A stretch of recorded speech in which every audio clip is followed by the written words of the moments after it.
Salve, salve! Sejam bem-vindos, leitores e espectadores de O Antagonista. Eu, Felipe Moura Brasil, colunista da Cruzoé, estou de volta também ao site e ao canal youtube.com/O Antagonista, onde estrearei em breve meu programa diário ao vivo de jornalismo independente e vigilante, como sempre fiz e não poderia abrir mão de fazer. Enquanto preparamos tudo, vou publicando aqui meus vídeos com análises dos assuntos mais urgentes do debate público, com frequência dispersos, fragmentados e distorcidos na internet, em meio a tretas políticas e ideológicas sem fim. Por exemplo, a tensão entre o governo Bolsonaro e o Congresso Nacional em torno do orçamento impositivo, que tem votação prevista para esta primeira semana pós-carnaval e que rendeu até convocação de manifestação bolsonarista para o dia 15 de março. Antes de qualquer conclusão, convém entender o caso desde a sua raiz. O orçamento é discutido no âmbito da Lei de Diretrizes Orçamentárias, LDO, que estabelece quais serão as metas e prioridades para o ano seguinte. Ela fixa o montante de recursos que o governo pretende economizar, traça regras, vedações e limites para as despesas dos poderes, autoriza o aumento das despesas com pessoal, regulamenta as transferências a entes públicos e privados, disciplina o equilíbrio entre as receitas e as despesas e indica prioridades para os financiamentos pelos bancos públicos. O senador gaúcho Alessandro Vieira, do Partido Cidadania e do movimento Muda Senado, apresentou um breve histórico sobre a origem do orçamento impositivo. O orçamento é aprovado a cada ano para execução no ano seguinte. Partindo de uma proposta do Executivo, o Legislativo faz uma análise através de uma comissão mista que reúne senadores e deputados federais, com muitas discussões, com muitos debates, para firmar uma peça orçamentária. Onde vai o dinheiro público que sai do seu imposto? Detalhadamente. No Brasil, historicamente, isso foi uma peça de ficção, ou seja, o Congresso aprovava um orçamento e o Executivo literalmente não executava. Através do famoso contingenciamento, você tinha a retenção de verbas. O Congresso aprovava, por exemplo, verbas para uma obra pública e essa obra não era realizada porque o Executivo fazia outras opções. Esse espaço, esse vácuo entre o que era aprovado no Congresso Nacional e o que era executado pelo governo federal, gerou um debate, é um debate válido, sobre o chamado orçamento impositivo. O que funciona no orçamento impositivo, que já acontece em vários países? Tudo aquilo que é aprovado pelo Congresso é religiosamente executado pelo Poder Executivo, pelo governo federal. Essa obrigatoriedade do governo de executar o orçamento aprovado pelo Congresso já acontece no Brasil desde 2016 em relação às emendas individuais dos parlamentares, que são as verbas liberadas para que cada deputado ou senador invista na região do país que o elegeu. O argumento é que dar esse poder aos parlamentares significa alocar de forma mais eficiente os recursos do orçamento, pois deputados e senadores, em tese, conhecem muito melhor a realidade de seus estados que o governo federal, que não consegue dar conta das múltiplas demandas pelo país. Então, cada parlamentar tem garantida uma cota individual de pouco mais de 15 milhões de reais para destinar, por exemplo, a obras de infraestrutura que têm visibilidade, como pavimentação de ruas e recuperação de praças. Obviamente, trata-se de um capital eleitoral, porque ficar bem na fita em seu reduto pode render votos para a reeleição. O mesmo mecanismo impositivo também foi aprovado em 2019 para o caso das chamadas emendas de bancada, que o governo não poderá deixar de executar ao longo do ano fiscal de 2020. Elas são o resultado da reunião de parlamentares em grupos do mesmo estado com o alegado objetivo de atender interesses estaduais por meio de obras e serviços de caráter mais estruturante, em setores específicos como saúde, segurança pública e educação. O deputado federal Eduardo Bolsonaro, filho 03 do presidente da República, votou a favor das emendas de bancada impositivas. Presidente, como vários parlamentares falaram, só queria deixar aqui a nossa posição favorável à PEC, parabenizar a Vossa Excelência pela presidência, que realmente é uma pauta que, quando Jair Bolsonaro era deputado federal, ele e eu somos favoráveis, que vai trazer independência para esse plenário, independência para os colegas deputados federais. Então, de maneira nenhuma se trata de uma reforma do governo, trata-se sim de uma relação harmônica entre os poderes. Então, parabéns, e o PSL vai votar a favor da PEC. Como disse Eduardo, seu pai Jair Bolsonaro, quando era deputado federal, defendia o orçamento impositivo, como fez em entrevista a Mariana Godoy na Rede TV. Olha só, eu não sou comprado. Tá? O que um parlamentar tem para negociar em Brasília? É seu voto. Esse Congresso melhorou muito em relação ao do passado. Em especial, graças ao atual presidente, Eduardo Cunha, que aprovou uma proposta de emenda à Constituição que trata do orçamento impositivo. Ou seja, o governo não chantageia mais o Executivo para liberar nossas emendas. Não, agora fica refém. Não, não fica refém. O governo não está refém. O governo tem que respeitar. Nós temos 3 poderes aqui. Inclusive, no meu entender, talvez, com toda certeza, Executivo, Legislativo, Judiciário, são os 3 poderes. Voto comprado não é reflexo ou sinônimo de democracia. Você pode ver, enquanto a Petrobras estava sendo assaltada no governo Dilma Rousseff, tudo que ela queria era aprovado dentro da Câmara. Enquanto havia o mensalão no governo Lula, tudo era aprovado dentro da Câmara. Agora acabou. Simplesmente, tá certo?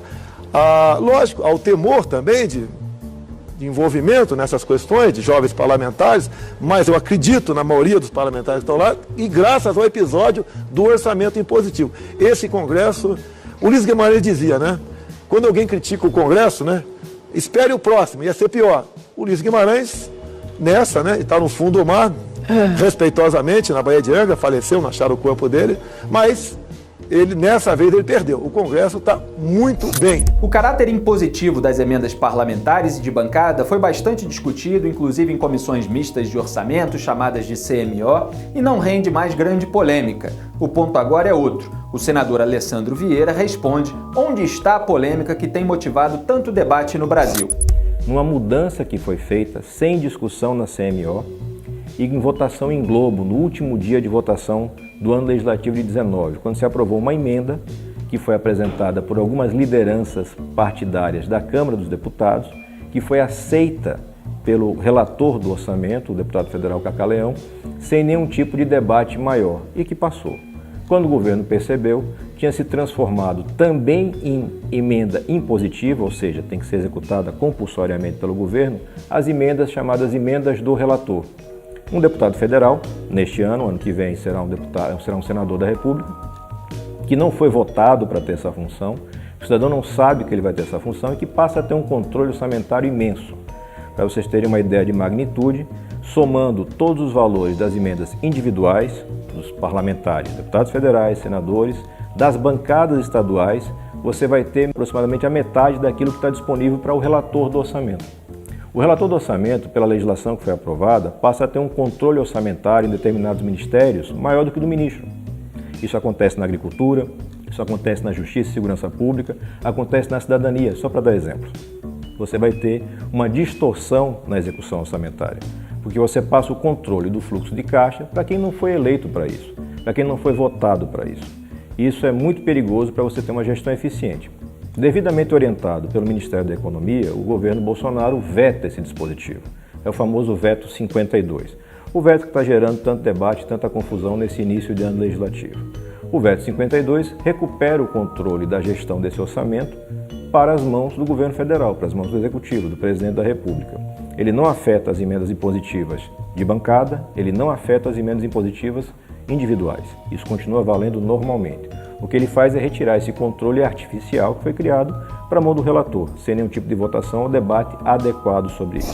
Resultado: foi marcada inicialmente para esta terça-feira, 3 de março, uma sessão do Congresso de análise dos vetos de Jair Bolsonaro à lei orçamentária. Se o veto 52 for derrubado, o Congresso tomará do Poder Executivo o controle de 30,1 bilhões de reais em emendas neste ano de eleições municipais. Para um veto ser rejeitado, é preciso o voto da maioria absoluta dos parlamentares de cada uma das casas legislativas, ou seja, 41 dos 81 votos no Senado e 257 dos 513 votos na Câmara. Parlamentares como o senador Alessandro Vieira e a deputada estadual do PSL de São Paulo e coautora do pedido de impeachment de Dilma Rousseff, Janaína Pascoal, criticaram o que consideraram um despertar tardio dos bolsonaristas para o risco de o governo perder o controle do orçamento para o Congresso. É importante você observar que no começo do ano legislativo se tentou fazer a derrubada desse veto.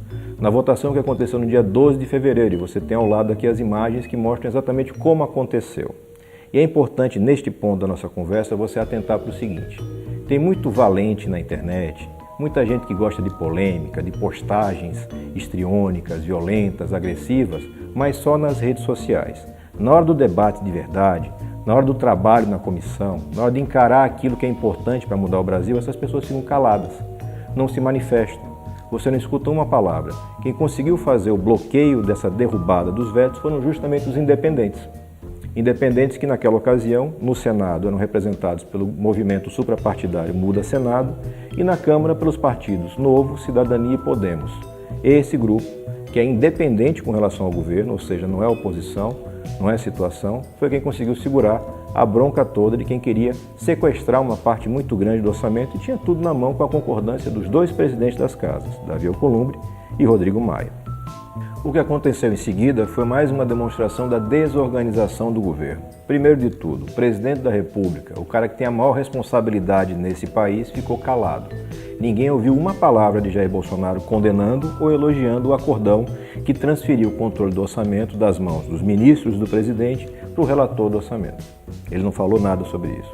Segundo, uma parte do governo, comandada ali pelo ministro General Ramos e pelos líderes do governo no Congresso Nacional, articularam um acordo, uma nova partilha dos recursos públicos. Detalhe, quando Vieira se refere aos líderes do governo, convém lembrar que são também os dois membros do Centrão que Bolsonaro escolheu para essas funções no Congresso, os MDBistas Eduardo Gomes e Fernando Bezerra Coelho. De novo, não chamaram você para saber o que estava acontecendo, nem para escolher o que deveria ser feito. Fizeram um acordão ali nas paredes fechadas e tentaram implementar essa votação na semana seguinte. Novamente não tiveram sucesso por conta da resistência dos independentes, cada vez mais ampliada por outros parlamentares que estão percebendo a dificuldade que vai ter para a gestão pública.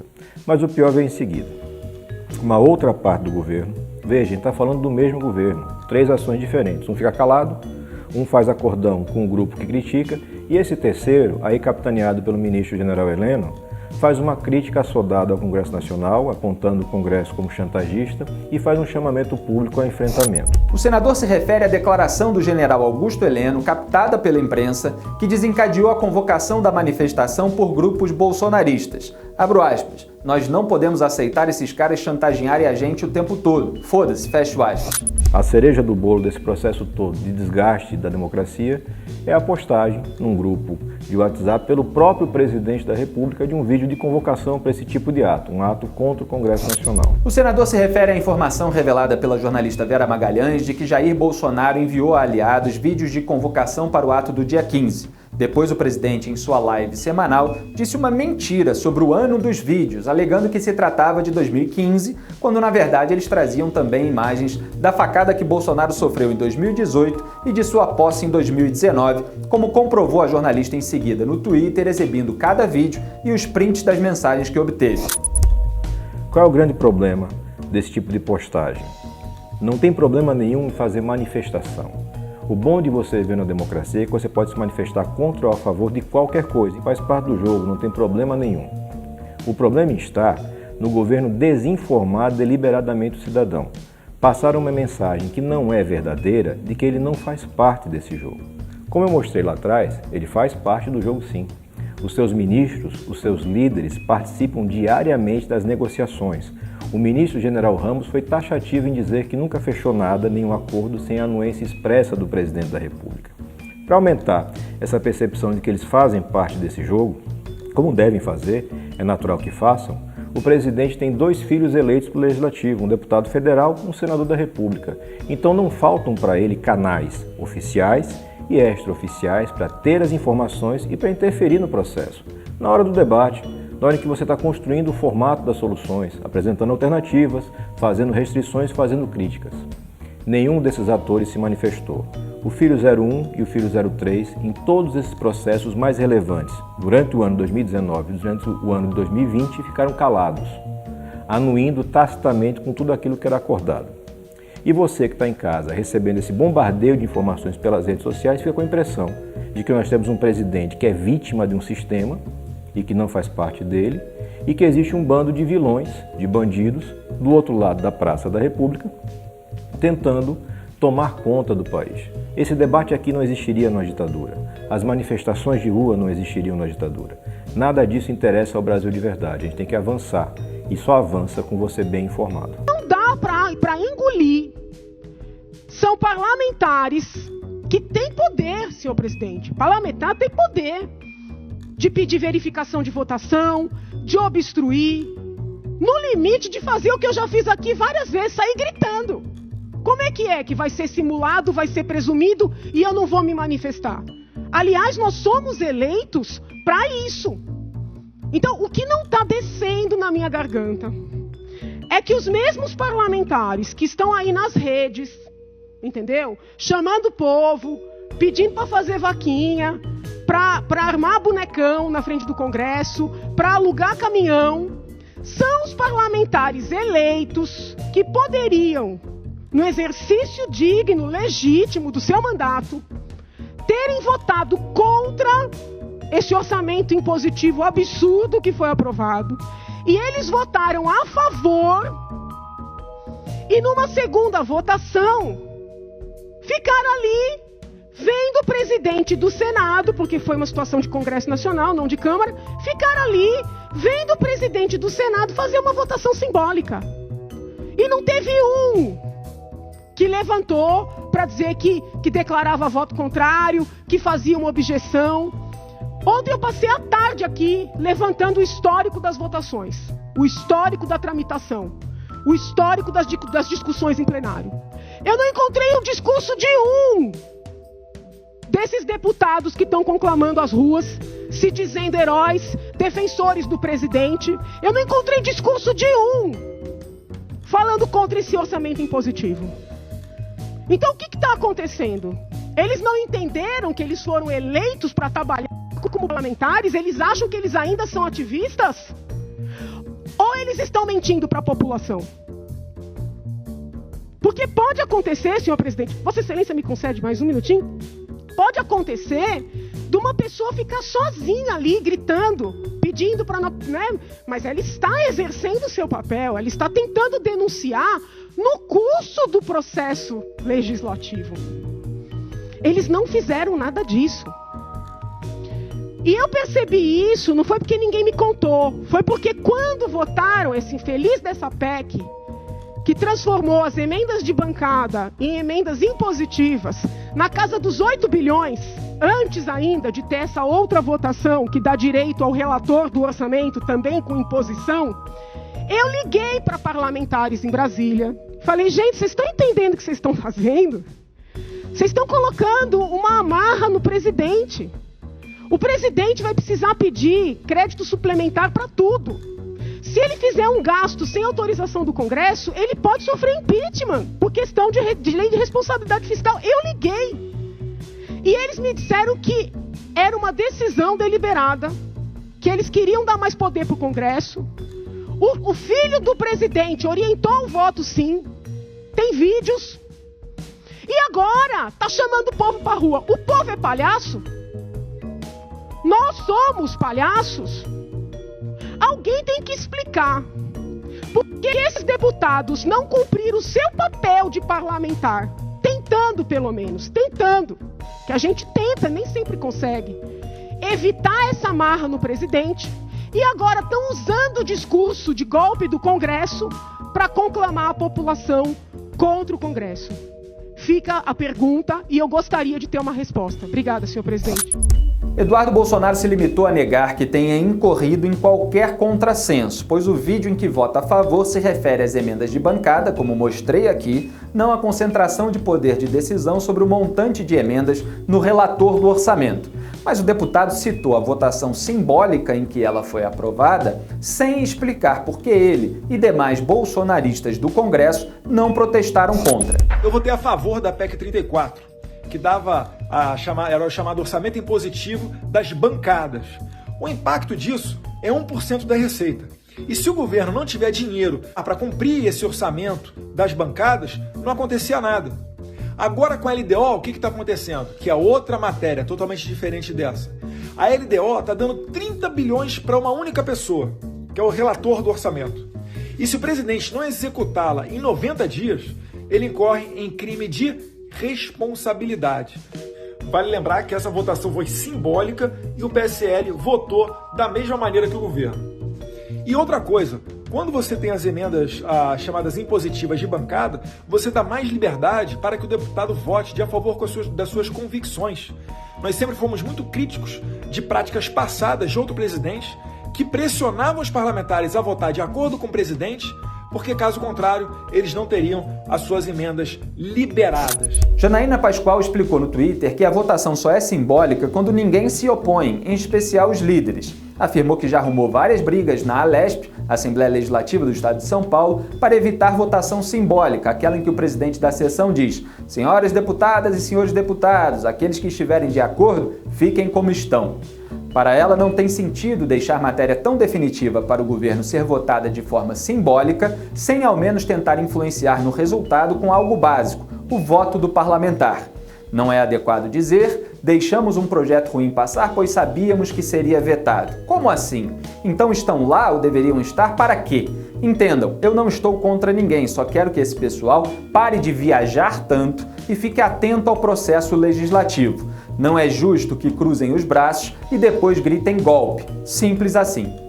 Eu, Felipe, obtive e verifiquei a ata publicada em 12 de dezembro da sessão a qual Janaína se referiu, ocorrida no dia 10 daquele mês. Foi a sessão que aprovou o PLN, ou seja, Projeto de Lei do Congresso Nacional, número 51 de 2019. Esse PLN alterou a Lei de Diretrizes Orçamentárias, LDO, para 2020, passando a tornar impositivas, além das emendas individuais e de bancadas, aquelas apresentadas pelo relator e pela Comissão do Orçamento. A ata comprova que Eduardo Bolsonaro não registrou presença naquele dia. O filho 03 do presidente, que havia tentado sem sucesso se tornar embaixador do Brasil em Washington por indicação do pai, estava mesmo viajando. De acordo com informações passadas pelo seu próprio gabinete à imprensa, Eduardo esteve fora de 7 a 14 de dezembro, visitando países como Kuwait, Bahrein e Omã. No dia em que o Congresso aprovou o controle de 30 bilhões de reais em emendas impositivas no orçamento, Eduardo postou nas redes sociais suas imagens em uma planta da Vale em Omã, onde a empresa processa pelotas de ferro. Ao longo da votação de 10 de dezembro, os bolsonaristas do Congresso não protestaram contra o PLN 51. O deputado federal Bibo Nunes, no lugar de Eduardo, orientou o voto da bancada do PSL a favor do encerramento da discussão. Senhor presidente, o PSL orienta o voto sim, disse ele. Em seguida, mudou de assunto, exaltando o número de seguidores conquistados pelo PSL e pela Aliança pelo Brasil, partido de Jair Bolsonaro, ainda em formação. Mais tarde, Bibo Nunes ainda tratou do clima natalino na Serra Gaúcha e deu conselhos à oposição para o ano novo. Quero que esqueçam Marielle, que esqueçam a homofobia, que esqueçam o racismo. É sempre o mesmo discurso. Criem ou pelo menos mostrem criatividade em 2020, disse o bolsonarista. O pronunciamento do deputado Bongás, do PT, indica ainda que ele passou a votar sim após um acordo dos bolsonaristas do Congresso com deputados da oposição. Ou seja, além de não obstruir a votação nem tentar modificar o texto, governistas atuaram para convencer opositores a dar prosseguimento à tramitação. Depois do veto 52 de Bolsonaro, ainda houve iniciativa de acordo entre governo e parlamentares não bolsonaristas para um meio termo entre as duas partes, na linha dos 15 bilhões de reais para cada, por exemplo. Mas o foda-se do general Heleno, seguido da convocação para o dia 15, colocou lenha na fogueira, gerando até ameaças de retaliação parlamentar na política do salário mínimo, para complicar o ano fiscal do governo. Cada cidadão brasileiro decide se vai para a rua exercer seu direito de se manifestar, ainda que depois das sessões sobre o veto. Inegável, porém, é que o presidente na prática contrariou por cima o que a base sob seu comando negociou por baixo, e que a eventual pressão de defensores do governo contra parlamentares não bolsonaristas seria uma espécie de compensação pela omissão e pela complacência da própria família Bolsonaro e dos parlamentares bolsonaristas nas votações anteriores sobre o orçamento impositivo. Eles aparentemente só despertaram agora da inércia, sem fazer meia-culpa por ela e afetando um senso de responsabilidade que não haviam demonstrado. Sou a favor da manutenção do veto 52. O Congresso não tem nada que controlar 30 bilhões de reais do orçamento, mas a história precisa ser contada como se deu. Para saber o resultado final de todo este imbróglio, basta acompanhar o Antagonista e se inscrever em youtube.com/oantagonista. Acompanhe meus vídeos e em breve o meu programa ao vivo de jornalismo independente e vigilante. Até já!